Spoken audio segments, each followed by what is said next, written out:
I know all about separation. There are those who rattle off the names of all the stars. I recite longing. I've slept in jails and grand hotels. I've known hunger and hunger strike too, and there's almost no food I haven't tasted. When I was 30, the prosecutor asked for my hanging. When I was 48, they wanted to give me the Medal of Peace, and they did. At 36, I walked through 4 square meters of concrete in half a year. At 59, I flew from Prague to Havana in 18 hours. I never saw Lenin, but in 1924 I stood watch by his casket. In 1961, the mausoleum I visit is his books. They tried to break me away from my party. They failed. Also, I was not crushed under the falling idols. In 1951, with a young friend, I challenged death on a wide-open sea. In 1952, with a shattered heart, I spent 4 months flat on my back, waiting for death.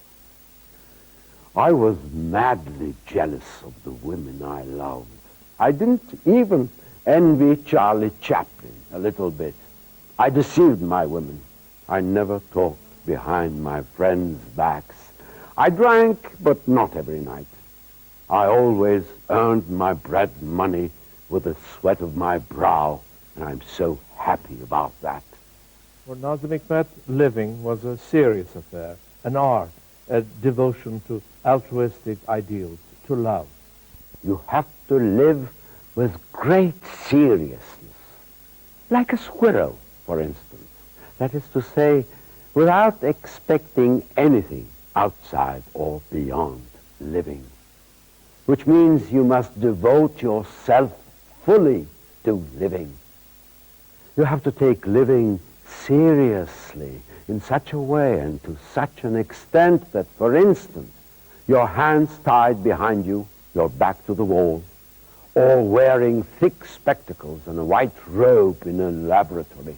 You must be willing to die for other people, even those whose faces you have never seen, although nobody has forced you to do this, and although you know that living is the most beautiful and the most genuine thing. That is to say, you have to take living so seriously that, for instance, even at age 70, you will plant olive trees, and not to leave them to your children either, but because you don't believe in death, although you fear it. Because, living carries greater weight. It was about the time the Turkish Republic came into being. He introduced free verse and brave new rhythms. A good example is Bahri Hazer, the Caspian Sea. Ufuklardan ufuklara ordu ordu köpüklü mor dalgalar koşuyor. Hazer rüzgarların dilini konuşuyordu balam, konuşup coşuyordu. Hazer ölü bir göle benzer, uçsuz bucaksız, başıboş tuzlu bir sudur Hazer. Dalga bir dağdır, kayık bir geyik, dalga bir kuyu, kayık bir kova. Çıkıyor kayık, iniyor kayık. Devrilen bir atın sırtından inip şahlanan bir ata biniyor kayık. Ve Türkmen kayıkçı dümenin yanında bağdaş kurup oturmuş. Çıkıyor kayık, iniyor kayık. Devrilen bir atın sırtından inip şahlanan bir ata biniyor kayık. Hazer'de doğanın Hazer'dir mezarı. Çıkıyor kayık, iniyor kayık. Çıkıyor ka, iniyor ka. Çık, in, çık. Because of his political ideology, Nazım Hikmet spent many years in prison. He wrote a huge epic poem of some 18,000 lines, Human Landscapes from My Country. and hundreds of lovely, touching poems while in prison. It's throbbing, my heart is stunned. You say, if they hang you, if I lose you, I'll die. You'll live, my dear.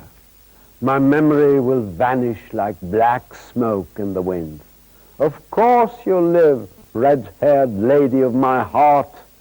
In the 20th century, grief lasts at most a year. Death, a body swinging from a rope. My heart can't accept such a death, but you can bet if some poor gypsy's hairy, black, spidery hand slips a noose around my neck, they'll look in vain for fear in Nazım's blue eyes. In the twilight of my last morning, I will see my friends in you, and I'll go to my grave, regretting nothing but an unfinished song. Golden eyes, sweeter than honey, my bee. Why did I write you? They want to hang me. The trial has hardly begun, and they don't just pluck a man's head like a turnip. Look, forget all this. If you have any money, buy me some flannel underwear. My sciatica is acting up again. And don't forget, the prisoner's wife must always think good thoughts. He sails on ships as deck passenger, rides trains third class, travels highways on foot. Great humanity goes to work at the age of 8, marries at 20, dies at 40. Great humanity. There is enough bread for everyone except great humanity.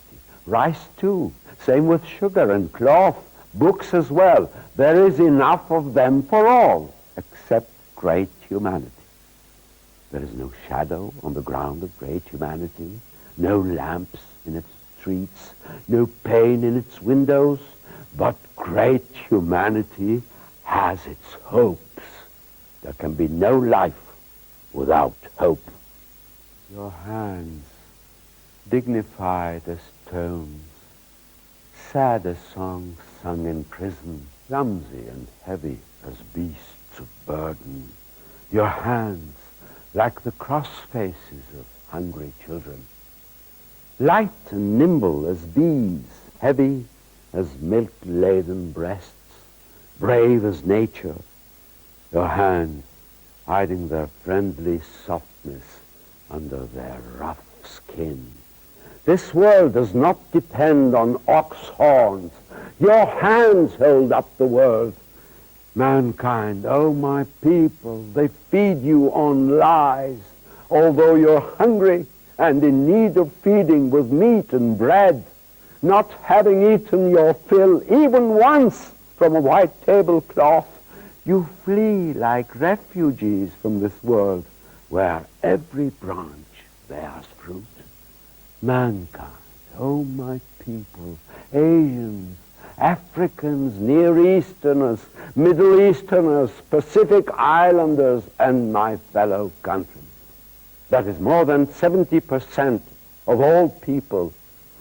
Like your hands, you're old, absent-minded. Like your hands, you're curious, enthusiastic, young. Mankind, oh my people, my Europeans, my Americans, like your hands, you are wide awake, bold and forgetful. Like your hands, you're quick to be calmed, easily taken in.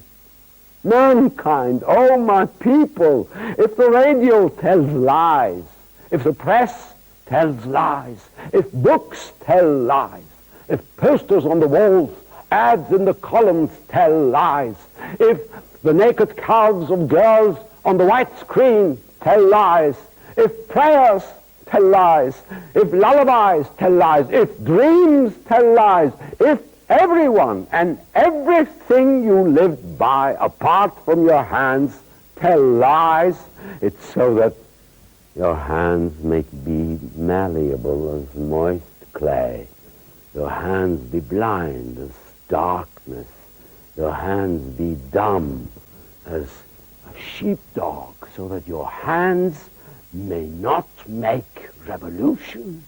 It's so that in this life and death world where we are guests for so little time, this empire of grasping and oppression should not end. Brother, you're like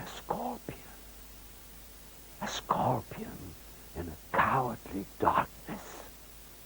Brother, you're like a sparrow, caught in the sparrow's flurry. Brother, you're like a mussel, closed and at ease like a mussel.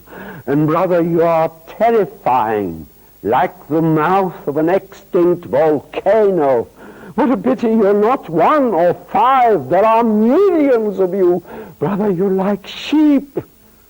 When the cattle dealer, dressed in sheepskin, raises his cudgel, you join the herd at once, and you run almost proudly to the slaughterhouse. All this means you are the weirdest creature in the world.